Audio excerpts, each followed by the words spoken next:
Welcome back to another edition of Splitting Hairs with Max, Nicky, and Nickon. As usual, I'm Max. I'm Nicky. I'm Nickon. And together we're Max, Nicky, and Nickon. I like it. You didn't say and Nickon. You said I'm Nickon. Yeah, nice. Thanks for noticing. That works. Yeah. Welcome back, everybody.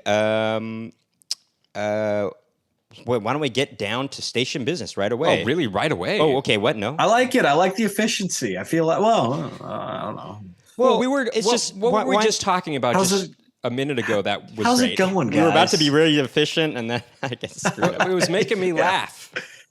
What were we talking about? All right, fine. Get to station business. This is you can't recreate the lightning in a bottle. That's true. As they say, less clunky. Lightning in a bottle. Yeah. That was the alternate lyric of Sting's like alternate lyric. Lightning in a bottle. Yeah. All right. Okay. All right. Anyway. Association. I like it. Loose. I used loose to do that a lot. Maybe I still do. Like somebody will say some kind of word, and I'll like associate a song with it right away. I used to do that a lot more. You think that's like kind of a nervous tick? No nervous tick on that. I think that's what just do you more think like it is. I think that's just it just trigger. I don't know. It's like it's just a triggering. It's like especially if you're like kind of a music junkie or something. Or it's not. But if I say a word and you just let's use let's say non-music. It's got to be a specific kind of. Sure, but if I just say a word and like it pops a thought into your head and then you just start talking about that thought, that's a little wacky, right? Because it's music, not like he's not because it's a song. You're basically. I don't want to say you're derailing the conversation, but you're like, all right, now listen to me sing for 4 seconds. I don't do it if it's like a full-on a conversation. Right. I will say, I don't just do it with songs though. I also do it with like Seinfeld quotes. Like if somebody says something that reminds me of something from Seinfeld, I'll give you an example, Nickon. We were sitting at this bar with our friend Jeff and way to name drop. Our friend Jeff, no big deal. It wasn't in France, by the way. No, it wasn't. God. It was. Wow, a story that doesn't take place in France. It was in Manhattan. In Manhattan. Wow, look at that hot shot. It was with this person he used to co-book a comedy show with, and another comedian, and the other person who helped book the show, she was going to leave, and she said, I gotta go home. And I just, it triggered something in my mind to just go, I gotta go home. Which is, the song is I Wanna Go Home, but it's Sloop John B from the Beach Boys. Right. But did you know that was a cover? Yes, I did. Yeah. But that arrangement is, that's what we were talking. Yeah. Sure. Anyway, the point is she recognized it and she's like, oh my God, I love Pet Sounds. And then she stayed for like 30 minutes extra. Like we just started really, really bonding after that, actually. Talking about Pet Sounds. And so it wasn't like the conversation had been done and she was just going to leave. But then it actually inspired more conversation. Who was this? Sure, Jessica in that case. Pilot. Oh, now you're really That's a name drop, kind of. Well, a little bit. Dang. But anyway... Bum-ba-dum, station business. What a segue. Yeah. Love it. That's how you can segue. Just say anyway. Anyway. That's the segue. Yeah. We We've do got have a show. The next Vintage Basement with Max and Nicky show is coming up on Tuesday, June 13th at 7 p.m. at Young Ethel's in Brooklyn, New York. Tuesday, June 13th. Spooky. I'm just kidding. Ooh, Tuesday the 13th. We got a good lineup composed of Claire O'Kane, Brittany Carney, Connor McNutt, and Will Purpura. Going to be fun. Free show. To find out more about it, you can visit maxandnicky.com or just follow us on Instagram at Max and Nicky, and you'll find out all the necessary info. highly recommend reserving your seats in advance. Highly recommend it, man. We had a friend that used to talk like that. Or we have a friend He's that does still talk derailing like that. the conversation right now, of course. Yeah. Nickon, anything? No, nothing from me. I'm gonna try to be a little more economical with my station business. I got nothing right now. I was going to say, though, I was thinking last night, I was like, when's the Nickon going to start getting back into comedy? Because we'd love to have him on the show again. You know? Yeah, I really need to. It's just life is so gosh darn busy with planning for the wedding and all that kind of stuff. But it is definitely I am still considering it a pause. So I don't know. Maybe June.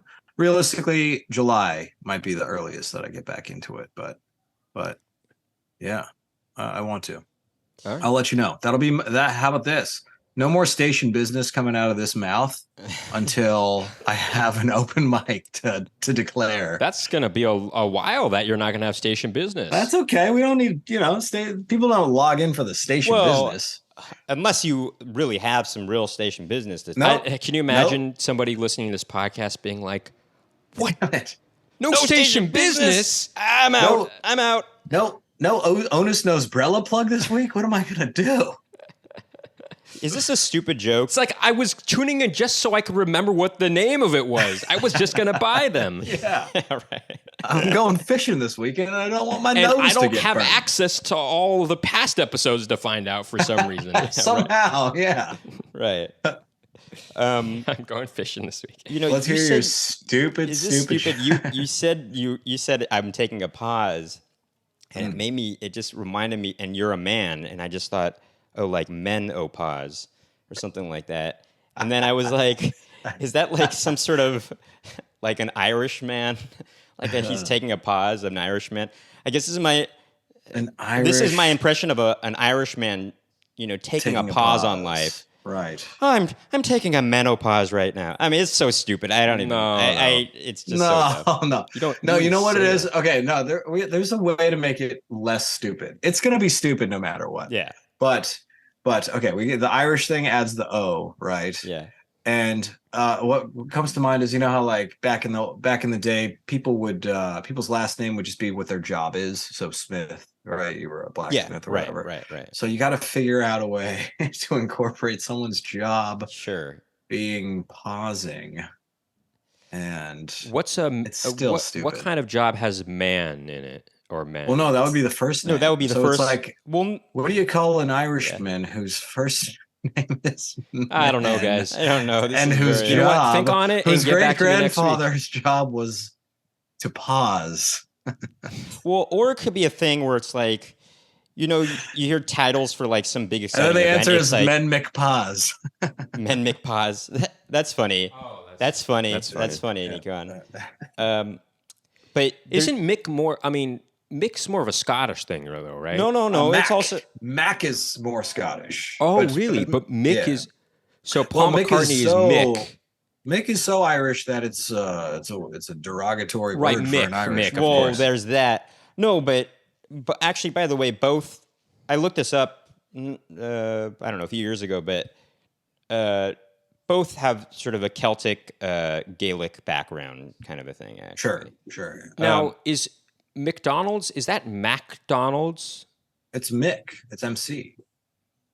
Yeah. It's MC. Yeah. Okay. Well, both. I mean, it was a contraction, of Mac. I'm So sure. the at some golden point. arches, were they thinking, okay, a rainbow with gold at the end? No, probably not. I don't think so. Maybe. Hey, listen, maybe. I don't know. I think it's I probably don't- named I don't after hold all the the brothers. answers. Right? Anyway, are Yeah, we ready enough for with this- Are we this ready for bad a grammar I think corner? we've had enough. Oh, Of hold on. I station did want to business. mention, because it could also be a thing where it's like, how some big event is like, oh, Rama, like Yeah. something like that. Anyway, forget about this. So joke. like so a Menorama is like a big annual gay party, right? Yeah. Menorama, and we're gonna take a menopause. Yes, exactly. There you go. Yeah, something like that. Yeah, there you go. It's less stupid. That's less stupid. It's actually less stupid somehow. I'm here for the stupid jokes though. Grammar corner. Da, da, da, da, da, da, da, da. Da, da, da, da, da, da. You just did remind me of something though that's been a pet peeve of mine, but gosh darn it, I can't remember what it was. But I did have another thing that I was thinking about. All right. And this is really kind of, this is. I don't expect people to be right about this stuff, but it does bother me sometimes when I see commas used incorrectly. You know? Yes, And sort of. Go on. One could accuse me of using commas too precisely and correctly that it becomes less conversational in text messages or emails, for example, and it almost comes across as like a term paper, Well, so let's hear something. So, because we're not talking about the debate of the Oxford comma. No, we're not. We're talking about, okay, for example. Or for instance, even just a greeting. Hi, Nickon. Hi, comma, Nickon is actually what you would... I guess that's technically grammatically or syntactically correct, right? You would say hi, comma, Nickon. Yeah, which I try. I usually do that. Right, but Nicky's saying he doesn't I wouldn't like that when it's... expect somebody to do that in a text. I mean, so yeah, but if I don't know, if you're taught things the right way, it becomes instinct, right? Sure, but I think most people so you're not going to go out of your way to dumb it down. Are you one of the... Well, this is a bit of a tangent, but I can't stand it when people can't be bothered to spell out you. I hate that. You go into whatever. I hate it. They use the letter U. It drives I don't me like insane. it, but it doesn't bother me as much as it drives me insane. Actually, insane in the membranous region. Actually, on that same tip right there, Nickon, to piggyback off of that, and this is something my dad does maybe in the past few years, and I'm like, why is he doing this? He's not even of the generation to do this. He's old. He's almost 80. He's going to be 86 in a couple months, actually. Damn. Or in a month, actually. A month and some change. And he texts. Good for him. No, he doesn't text. Oh, but okay. in his sign-off of emails now to the family, he'll write LUVU. Oh, boy. I'm like, what are you doing, Dad? It's so annoying. I already hate when people do that. First of all, you can't be bothered to write one extra letter? I mean, what the hell? Does he write LUVU or LUVYOU? I don't remember. Maybe I don't remember on the second word. Well, I think he just but definitely goes, with I think he just puts love. He just put love, Dad, Love, actually. Dad, That's right. That's what it is. Right. But LUV? But LUV? It's insane. It's That's insane. crazy. And it's also, it's not just irksome because it's like you can't be bothered, but it's also, it's cheesy. It's like it has this... I could see maybe he's corniness. Doing it There's a corniness. Is he doing it ironically? No, he's not being ironic.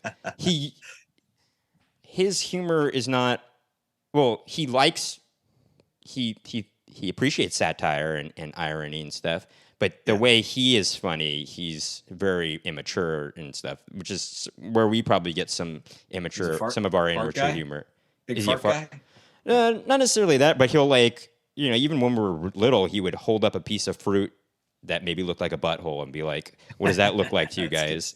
And we're just like, I mean, it was funny sometimes, But. So going back to the comma thing, for example, he's got an a example sentence up, like guys. this. What? He's got an example up for our listeners. Oh, go ahead. Yeah, Nicky. Although, in all honesty, I've never been to Boston, but would love to go. So where do you think the commas should go there? Wait, say it again? Although, in all honesty, I've never been to Boston, but would love to go. Okay. It's a stylistic choice. You could put one after although. You could put one after Boston. Yeah. Wait, although in all honesty, I've never been to Boston. And then honesty. in all honesty. Honesty, yeah. Honesty. You could have one after honesty. Well, the way I just said it informed you of where the commas should be placed, right? Although, in But all if I honesty, were the to, if you were to context. text somebody It's that, a long sentence and a pair. I don't know. Anyway, so Anyway, so where were the commas here? Where were the commas? well, Was I it all put, those this is commas? me, and Oh, I okay, put, gotcha. although, comma, in all honesty, comma, I've never been to Boston, but would love to go. No comma before but, by the way, because I Yeah, I did probably not wouldn't say, do that either. but I would love to no, go. incorrect though. You're incorrect in Oh, this. no, Max is right. Max is Because right. you're implying that there's an I because you're actually not being super formal in writing an I. So you would, in your scenario, would put No, a hold comma on. before Well, let's but. think about this, guys. If you were to say, I have never been to Boston, but would love to go, would you You have could a put comma? a comma there. You could put a comma there. I don't think there's a, I don't think it's technically, incorrect. I don't think a comma should be You there. would. You could. I don't think it's incorrect to. I It's get your not incorrect. point. It's actually. I've never been to Boston, but would love to go. You know, it's. No, that's implying that you're saying, I get but what I you're would love to go. saying. You're allowed to be annoyed. Let's say for me, you're allowed to be annoyed by it, but I don't think it's improper. Thank you. Now, what has sort of made me less stringent on this kind of stuff Yeah. is writing dialogue for scripts. Ah. Yes. And you really have to think about your comma usage or your punctuation in general when you're writing a screenplay or a teleplay, you know, or even a play. You have to think about how you want the reader or the actor to read the line. Yes, because And- you have to assume that they'll read it the wrong way, as wrong a way as possible. So you got to guide them Right. with as many. And so if you punctuations have as you can. if you have what's technically correct punctuation, it may not be exactly how you want them to say it, right? Yeah. But I think that should be applied to, you know, you're taught certain maybe correct ways of doing things in essay writing in high school or something like that. But we should be teaching people, or teachers should say, well, actually, it depends on how you want that to come across to the reader, you know, like, you know. Now, anyway. I mention all this because I hate when people use commas incorrectly when there doesn't need to be a comma. And I've seen this is so weird. I don't know why my older brother just does this, but I've seen him put a comma before because. And What are you talking about? No, that's something they used to teach us, I feel like. No, I don't think that's depends. right. Depends. No, it depends. It also depends. Yes. Yeah. Yeah, We absolutely. need a sentence. I didn't go to Boston. Keeping in Boston. Comma. I didn't go to Boston. Because I got sick. Because I got sick. Yeah, if it's too short of a sentence, then it doesn't make sense. But if it's a long clause, comma, because yes, sure. That seems weird to me. I don't think there should be a comma there. Well, Nicky, you should know he's not actually saying butta. Okay. All right. Yeah, He means something else. Okay. Yeah, so imagine there are real words Yeah. there, and it's a sentence that makes sense. It's funny you said butta when, you know, the thing that I might have gone to was yada yada yada, or the thing that is ingrained in my head because of Seinfeld is yada yada yada yada. Mine too. But I try to, You're coming up with your own thing. It's important to try to shed cliches and use them selectively. You're right. You're truly. And I'm not correct. saying I've mastered this by any means, but I think that's what. No, you're right. You're right. Anyway, what okay. do we want to talk about? Do you guys don't have any gripes of grammar? Or anything? I got no. I feel like that was a sufficient. Okay, that's enough. Yeah, if we satisfactory. let's save it for the next time, I believe. So I think. I've got a few topics here. All right, let's hear them. One, and you just inspired this. You guys just inspired this with the love thing. Okay. I don't know how much of a debate this will spark more than kind of introspective discussion, which I think would be interesting. Is That's okay. I have a hard time saying I love you to anybody. It feels cheesy to say it. And you know, I say it to my mom, you know, but and I do love my mom, but part of me is like, just saying I love you, it just seems cheesy to me. And I'll say it to my dad if he says it to me, but I don't like saying it, you know? Yeah. Anyway, I don't know if that's a there's thing. much to debate there. Are you seeing a therapist, Nicky? I just think it's cheesy to say I love you. I understand what I don't you're know about saying, and cheesy. So the debate would I've be, is felt it the cheesy same to say I way. love you? I think as adults we can all agree it's not objectively cheesy to say I love you, Right. but your feeling is valid, and I've definitely been there, and it probably has a lot to do with the media you've been exposed to growing up in your Absolutely, childhood, Nickon. and like Absolutely. whether or not your parents said it to you, Oh, they said it a in lot. those in the years between like 12 and I don't know, college. What happened to me when I was 12? Just like I feel Just like kidding. that's like in the like teenage years, you know. Sure, yeah. I mean, anyway, that's just one idea. The other idea, another idea is Apple versus Windows. Okay. And Do you guys feel strong? I feel like I should mediate this time because it's been a Sure. while for me. the third one, Actually, I'm forgetting what my third one what's- is right now. I just thought of one actually because of the love thing. Is love at first sight real? Do you believe? I Do you think believe? have We we talked talked about about that? this? I don't believe so. I don't think so. Love at first sight. Okay, yeah. So I like that topic. The other one was 8-bit and 16-bit video game music versus modern video game music. Oh, Or you can even just argue 8-bit, 60-bit era video games versus modern video games. But you could do that, but that's more of like a nostalgia thing. Right. All right. well, one could argue the music. Well, that's part of the argument. Okay, there you go. Well, no, I know. I think part of the argument, well, that could be part of the argument, but for the music, it's like that music existed for the medium, and modern video game music is basically just music that's shoved into a video game. Yes. Right. That's So interesting. the debate If would you, be if you guys are informed enough, I would love to hear you guys debate on it, and I would be a true moderator, whatever the word is. you would be a true medium. It would be a true medium. I like talking about it, except Max and I will agree on this, but the topic. Anyway, any of these topics Or just one, just because you said medium, I just had an idea. Ghosts or the supernatural. Do you believe in it? What do you think about all that? Do you fact or think fiction it's- beyond belief. Yeah, I mean, is that just complete, like, I don't know, do you have, well, I guess this is kind of a hard thing to argue, but I don't know. It's just, anyway, it's an idea or something. It's a thing to talk about. Here's but one that's totally, really kind of philosophical. Ouija boards, for instance, I Do you guess. believe in fate? I know it's a simple question, but we can argue it. I don't think it's that simple. It's not that simple, and there is a lot of interesting things I could bring up about that, even related to astrophysics and stuff, I think. But Yeah, anyway. especially related to astrophysics. Anyway, We're any all of these pool balls and topics stuff. jump out at you? I want to hear you guys argue or just talk about video game music, and just either pick a side. It'll be like always, somebody Okay. whatever. You guys can Okay. agree on it, but Okay. I wanna Hopefully, you'll be able to develop an opinion based on what we're saying.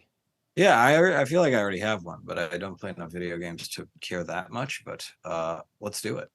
Did you play video games when you were younger? Yeah, I did. Yeah. Okay. All right.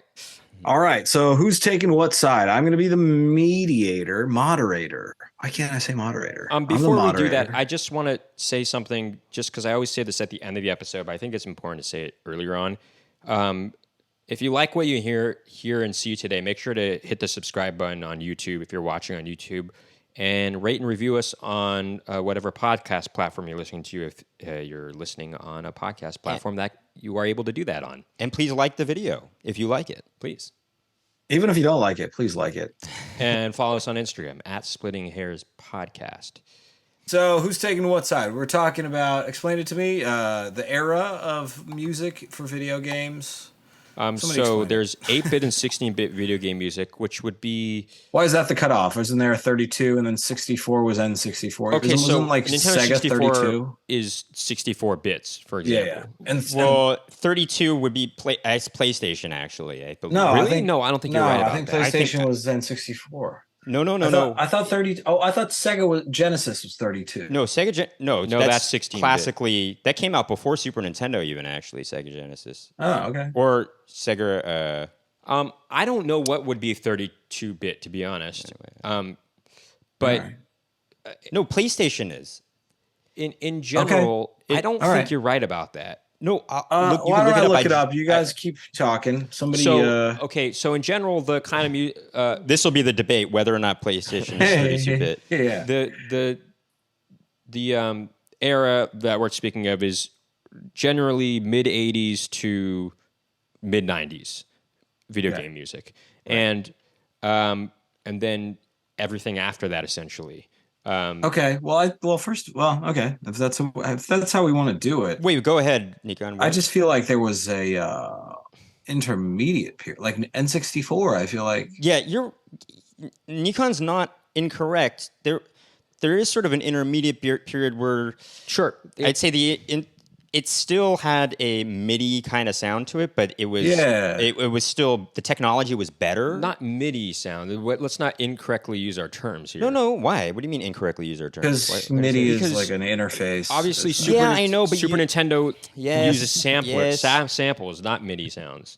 Well, no, okay. but All right. Well, you're gonna have to explain that for the 99% of the audience, including myself, that doesn't know what the freak you guys are talking Okay. about. So it's all right. Well, that is. Okay, Let's define our okay, terms. let's define our terms. Actually, we can talk define about our terms. Yeah. Okay. Okay. MIDI. The sound of MIDI is basically when sounds are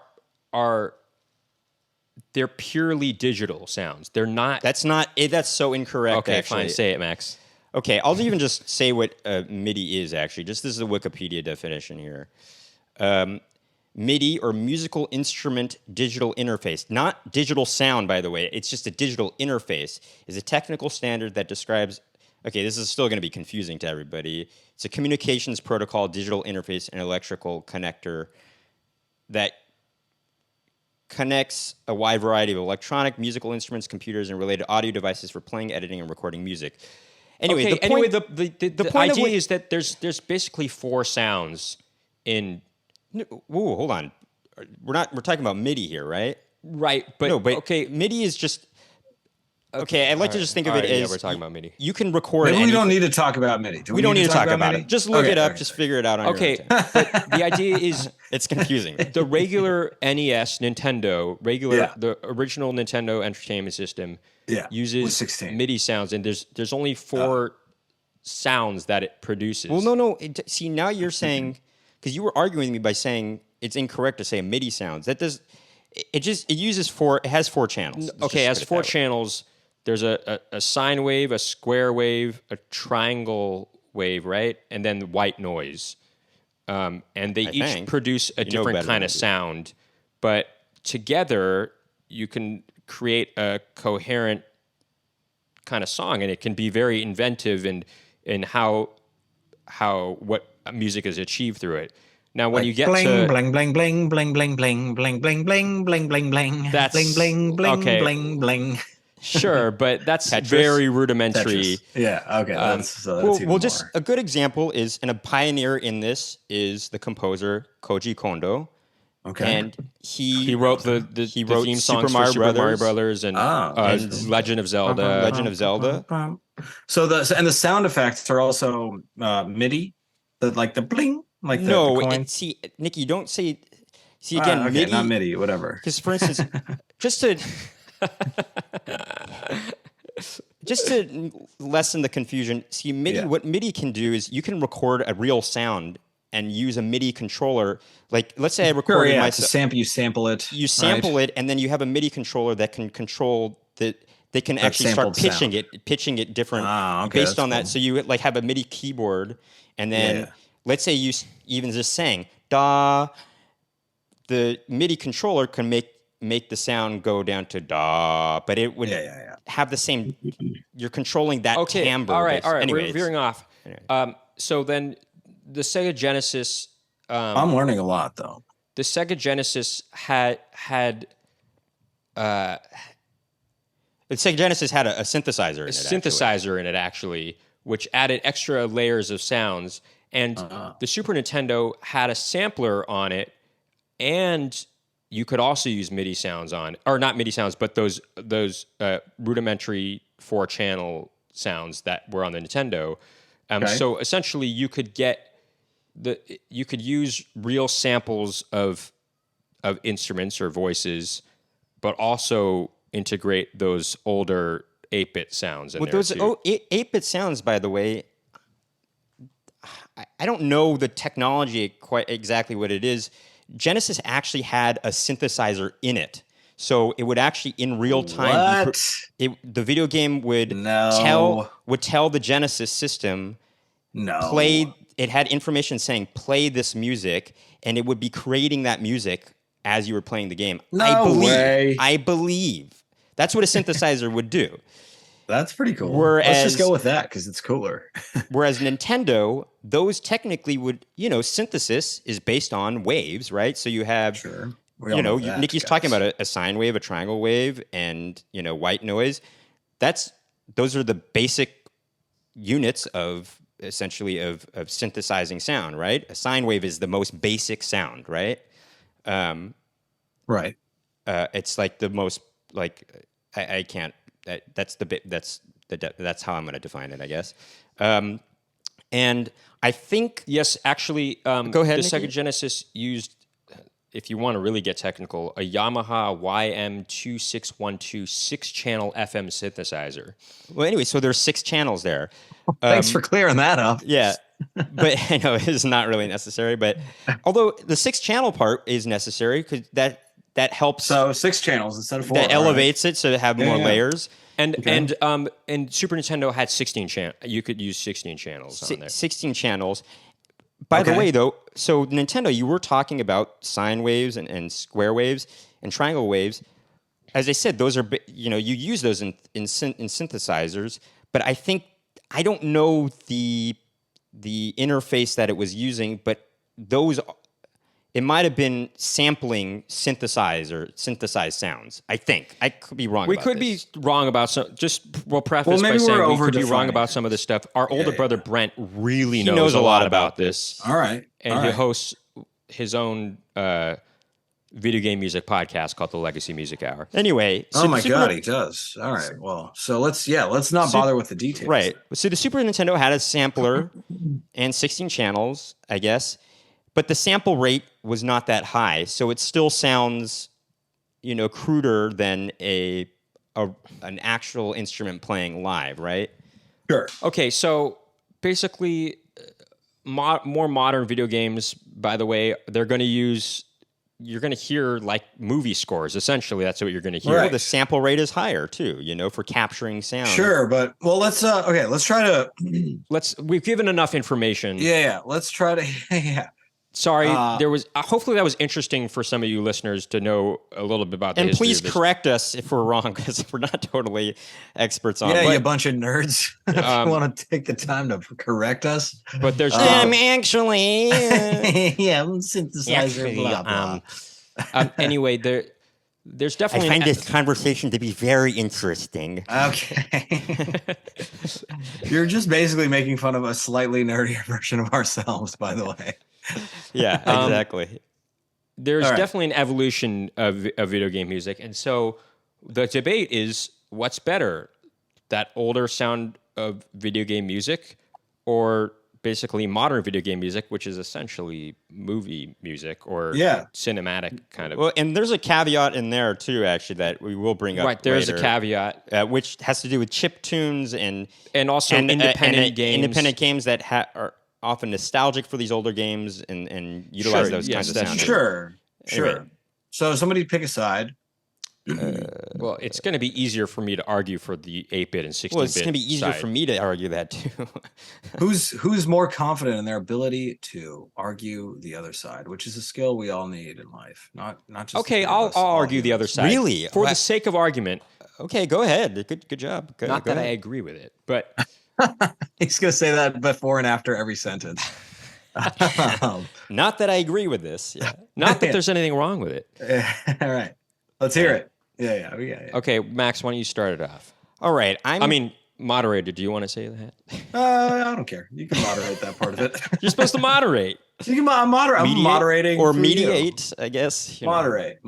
I am deputizing you to moderate for this first move. Oh, Are you nice usage of the word deputize. Oh, that is a nice usage. Thank you. Anyway, okay. So, opening statement. Would you call yourself a moderate moderator? No, I'm just it's kidding. to be determined. Or maybe a mediator. Anyway. Idiot. Okay. All right. That's the end of the episode, guys. We've lost all our privileges. We've lost all listenership. Anyway, go on, Max. Yeah. So, I think when you have, and I'll say this for any music in general, when you have limitations placed on you, I think real genius actually comes out because you're required to compose something special within those limitations.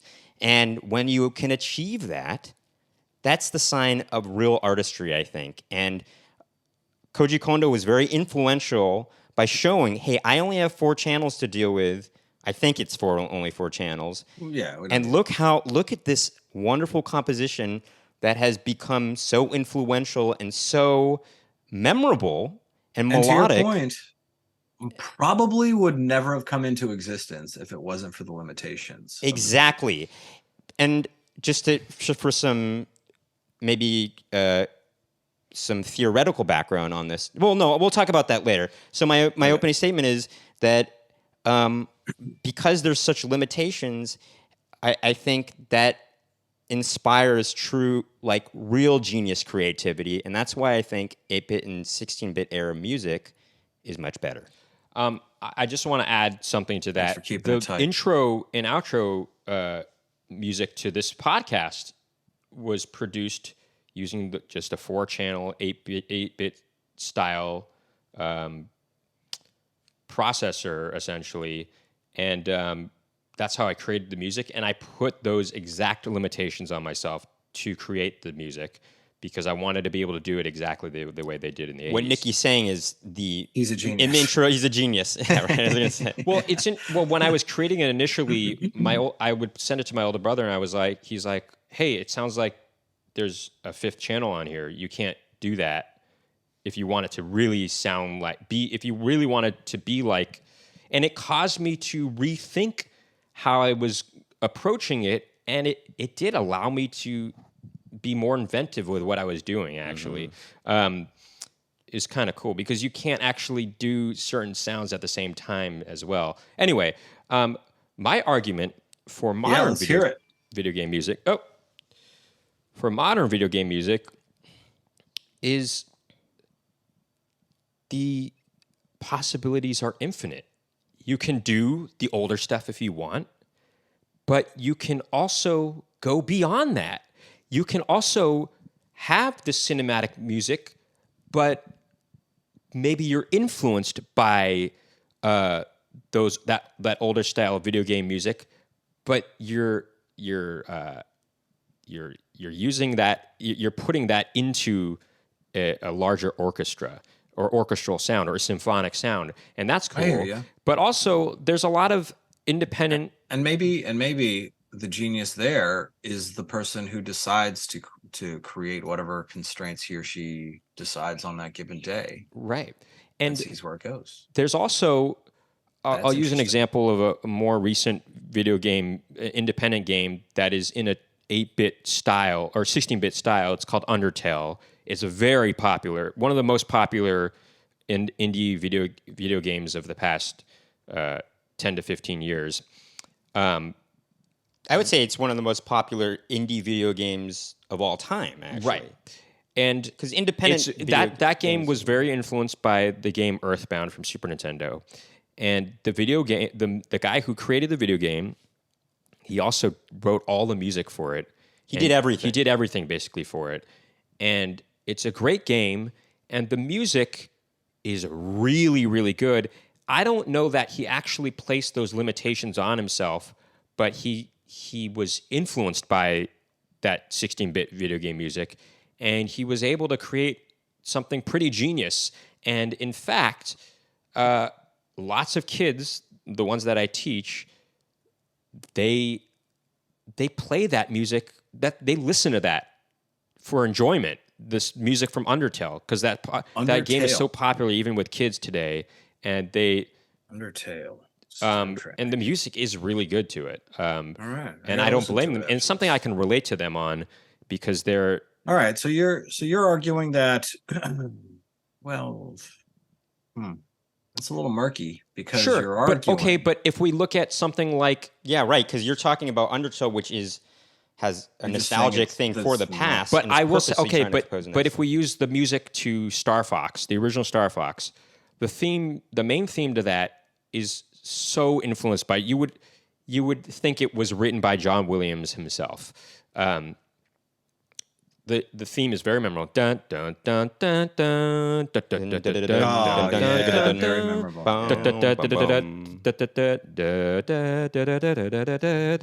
Anyway, it's really great, and it seems pretty clear that they wanted to emulate the sound of a real symphony orchestra, but they just didn't have those tools to be able to do it at the time. While yet they created a masterpiece because of the limitations. They did create a masterpiece, but I would argue that what they were going for was to produce the sound of a real orchestra. And in fact, when my mom we were trying to test my mom to see if she could recognize if something was a video game song or not. Oh, that's fun. Because she was saying, "Oh, I don't like this video game music," and then we're like, "Well, what about this?" And we played her that Star Fox main theme. She's like, "Oh, that's really good. Who is that?" And we're like, "It's from a video game, Mom." She's like, "Oh no, it's not." She didn't believe it was from a video game because they were able to produce something that sounded like an orchestra. But imagine what they would have been able to do if it was an actual orchestra. It would have been even more grandiose and maybe even more impressive. Or not that I actually believe that, but or it would have lost its charm because now it's like a John Williams knockoff. Right. So can I? This is my next argument here: is that it's not just the limitations that are placed on it, and Nickon brought up a good point. It might lose its charm. There is something, and okay, I don't doubt that there's a bias, like a nostalgic bias maybe here too, but I think there's something that makes it inherently video game music. You know what I mean? The quality of the sounds, whereas now it sounds like a movie score, and it's not really video game music to me as a genre of music. By the way, I agree with all of this. I agree. If we're arguing, don't say it on the podcast. Okay, so we'll keep going. And keep going. Well, so if we're arguing what is better video game music, I think because this is where I think you're falling into the nostalgia trap. Okay, because yes.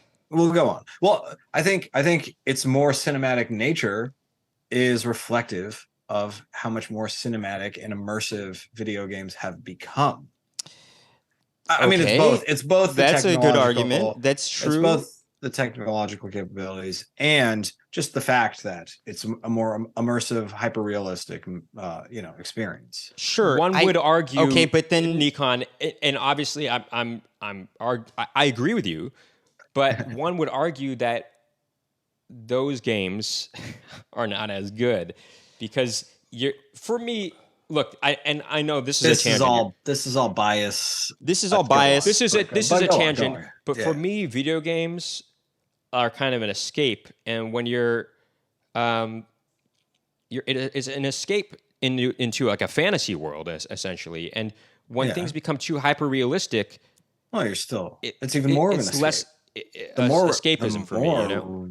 No, the more realistic it is, the more of an escape it is, because you're Mm, literally like I don't agree there's with you on less that. reminding you that you're here, and more tricking you into thinking that you're in a different space. Well, that could be also a bad thing. We've known people Well, we're that not get. talking Have you about ever the seen the merits movie of- yeah. Existence Yeah, a long time. Oh no, yeah, with Jude Existence. Law and From like 40, no, 40, like Jennifer 25, Jason, like mid 90s, right? Something like yeah, like 97. just yeah. Uh, I don't remember pronouncing it so pretentiously, but okay. Well, why would no? The way they spell it though is it's no? I know. I'm kidding. EXISTENZ. Like it's Yeah. Which, Okay, well, anyway, I guess you could say existence, but that's that's what us public school kids used to call it. we went to public I school know, I'm too. kidding. I'm kidding. In the Los Angeles Unified School District, which is not very good. But well, yeah, side note. Oh God, this is a good topic for a future episode. Okay, I'll write it down. Public school versus private school. That's a very good topic, Nicky. Love it. But it would be nice to have somebody that went to a private school to argue. That's true. That's true. That's true. Because okay, I don't really know. I mean, except for from I know. friends, like experience and TV, anyway. I guess. Okay. So, yes, that is true, Nickon. As games have become more immersive and more cinematic in nature, it would follow suit that the music would too, I guess. But then, I guess, yes, it is. I don't know how to argue isn't that. to take away. No, there's nothing to argue. I mean, I think we just take that as maybe a given, perhaps. Yeah. But the argument still is what's better, and I don't think that goes against the argument of right.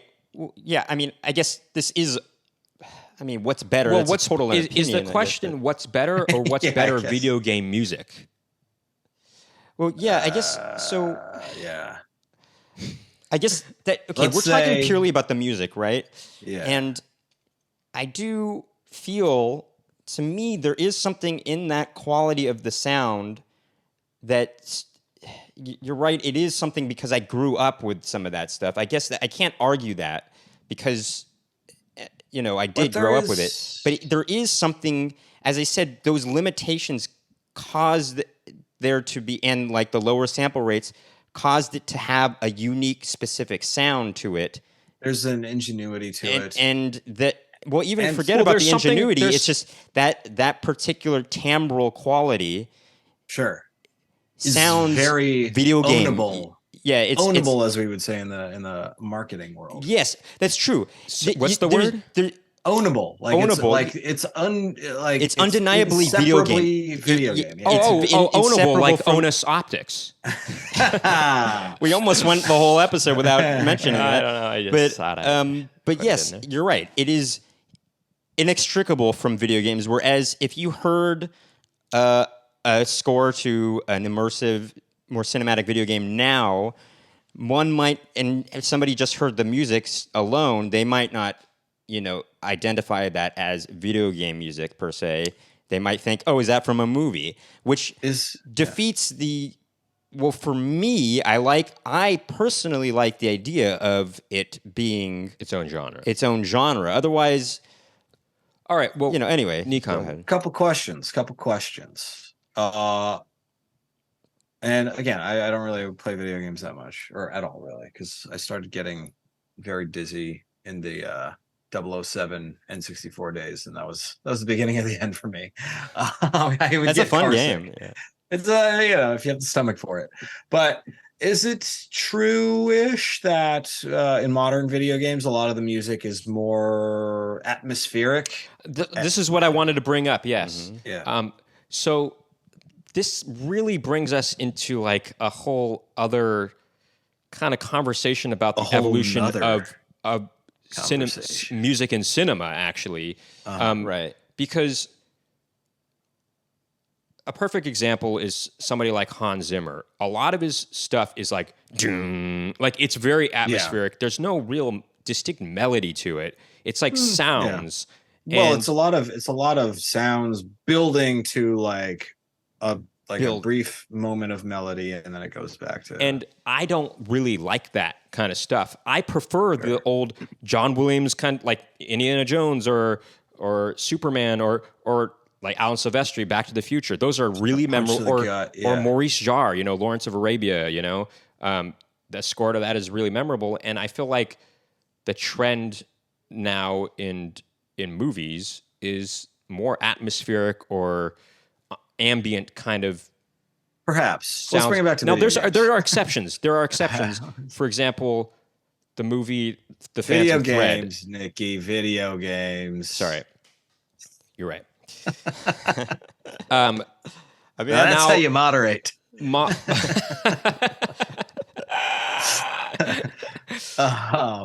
You're right.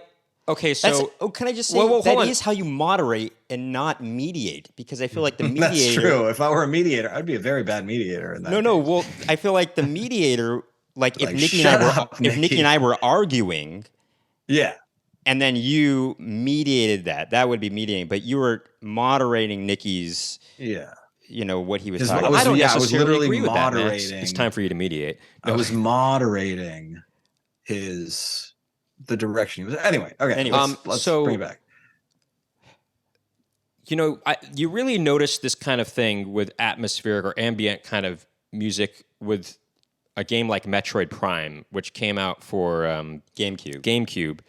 It's a great game, actually. It's a fun game, but I would say, and it's a different experience than the original Metroid. The original Metroid, the music was very distinctly 8-bit. I mean, and it was inventive. You got da da da da da da da da da da da. Or you're forgetting the main thing.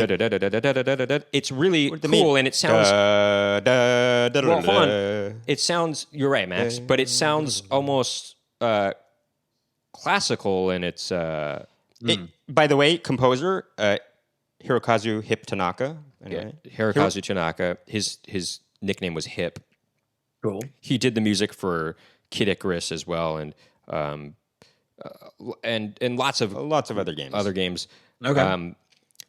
But the music to Metroid Prime is really it is like it's influenced by Hans Zimmer, and I guess it's almost like the older video game music is influenced by those 17th and 18th and 19th century composers, whereas the newer video games are more influenced by modern orchestral composers, which is interesting. And yes. I don't know what to say about that. Well, I can say. Can I say something here? No. This is something I wanted to bring up before, but I wanted to cut my opening statement up short. But this has to do with because of the limitations, and we're getting into maybe harmony, classical harmony here. Actually, it would often be it almost utilizes a kind of Baroque sensibility, like especially with like Super Mario Brothers, where there is an illusion. There's not illusion. Well, illusion and allusion. Allusion to harmony by using kind of arpeggiations. So what I mean by that is it's not actually playing several notes at once because it wasn't able to do that, right? But in one channel they might play different notes of a harmony. To create to make you think that's what the harmony is. Like a music box, kind of. Exactly. Yes. Yeah. To give you the impression that there's harmony there, and because of that, even in the melody itself, it might suggest certain harmony because it's not able to do that, and so because there's more movement, because of that, it creates the sense of more melody. I guess I love it. Yeah. We're running on I think we should try to wrap it up in the next 6.5 if we can. Yeah. Okay, we can try to do that. Yeah. I know for listeners, I know we've thrown a lot of information at you. And you will be quizzed at the end of this. And you will be quizzed at the end of it. Yeah. And what does MIDI stand for? I hope nobody knows. I don't even know. I don't remember. Musical instrument digital interface. Anyway. Yeah. And look, I do. Okay, as a closing statement, and I don't know how much we argued, about it. No, I think we got some good perspectives across. But as a closing statement for the side of more modern video game music, I'll say what I said at the top. One more question, actually. Sorry, before we do closing. Is the another limitation of the let's say the classic music, classic video game music, does one of the limitations force a looping track more so than modern video games, and therefore the standard for excellence of the melody and the composition, does it is it a higher standard, and therefore again it just forces better quality music? Does that make am I making sense? You say because you know it's going to loop. They needed does to it get have like to be a stronger just song? I actually almost also they needed to get the point across really quick. I do believe I do, but also space it out so that you're not just hearing the same chorus every 30 seconds too, right? I agree with that theory, and I do think that yes, they're trying to get their point across faster without being too repetitive. Although sometimes it can be maybe too repetitive, but I don't know if maybe that's not even. I'm not sure. Yeah, I don't know. I don't know because there are some songs in these. There's a game called Twin Bee 3, and it's one of the best. It's the ending credits track. Go check it out, guys. It's one of the best video game songs of all time, in my opinion. Twin Bee 3. Twin and the BEE 3. It's like part 3. Closing song. And it's the credits, end credits. And that doesn't repeat anything at all. But it's really, really good. And it just I think the track is like maybe a minute and a half. Well, it's not too long. That's not too long. Yeah. To not repeat anything for a minute and a half is hard to do, even in a normal rock or pop song, right? That's true. Right. Yet also, there's also this game Outrun also. Right. And that has it's a racing game for Sega Genesis. Was it Genesis or Master System? I think it came out for the arcade first. I think it came out arcade. Anyway, let's try to. One of the main songs on there it lasts a really long time. Like really long for a video game song. There's repetition. Anyway. So the looping. Yes, I would say that maybe there is. Another thing. Anyway, that's just another thing to think about. More modern games also repeat too. By the way, like Wario Land Shake It, one of the best scores, one of the best soundtracks for video games, and that was on the Wii, and really good. I mean, a lot of tracks in it are really good. And the music to that sounds almost influenced sometimes by smooth jazz and it's really good. But anyway, so I want to just close almost the way I began. Yeah. With modern video games, the possibilities are infinite for what you can do with the score, and I think that's cool. You can be influenced by the older stuff, or you can be influenced by more cinematic scores and movies, and maybe combine the two to create some other new genre of video game music, which is a cool thing too. So yeah, there you have it. I guess I'll say my closing statement is, I'll mention what I said in the beginning too, is that because you have these limitations placed on you, I feel like you are forced to come up with something really memorable within those limitations, and it inspires. I'd say it gets the creative juices flowing more. I feel like, because you really have to. Necessity is the mother of invention, as we say. Yeah, I think so. But not only that, I think if we're talking video game music, there is a quality about those older games that you can't separate it from your mind. That those are uniquely video game.